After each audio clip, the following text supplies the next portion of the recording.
Today, we're talking about personal digital security while you're traveling. Roll it.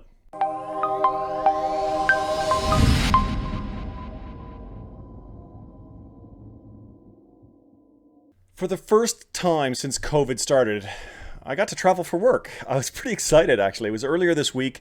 Took off I went to Heathrow on Sunday night and flew out of Heathrow on Monday morning. And traveled to Switzerland. Went to Geneva for some client work. If you've never been to Geneva, go to Geneva, by the way. It's incredible. And Switzerland's just an awesome place. Anyways, but whenever I'm traveling, I take a different security stance to the normal security stance that I have here when I'm working from home. And the reason why is because I'm using a data access point that I don't own. I don't have control over. Somebody else has control over that data access point. And so those data access points are going to come from different sources. First is, you're on a new telecommunications provider. And in most countries like Switzerland, that's okay. That's fine. You don't need to worry about that kind of stuff.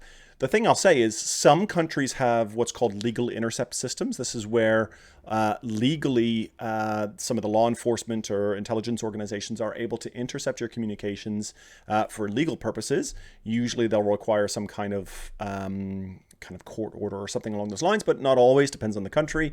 The thing I'd say there is just know the laws where you're going. Specifically in Switzerland, I wasn't too worried about it, but there are countries where I would be.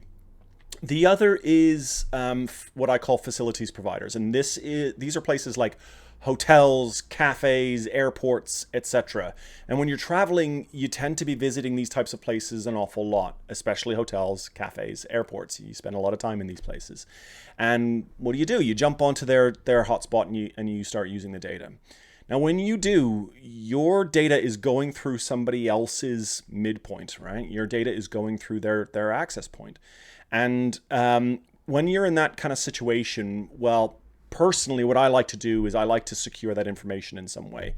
Now, there's two main ways that you manage the risk of that, right? If you think that midpoint creates risk for you, there's two main ways to manage that risk. And the first is to use a VPN. You encrypt the data moving from this thing or whatever you're on, your laptop or whatever, to wherever you're trying to get to, right? So it wraps that and it encapsulates that information in an encrypted tunnel.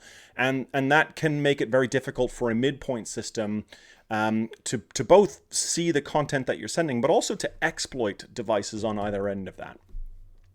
The second way that you can manage the risk is just to assume that the information that you're sending is going to be intercepted and exploited, right? If you think about that for a second, assume that whatever you're typing in here, whatever information you're sending is going to get collected by that midpoint. And if you do that assumption, whether it's going to happen or not, if you make that assumption, it will force you to ensure that the stuff that you're putting in your device is not anything that you need to worry about. My emails are going off in the background.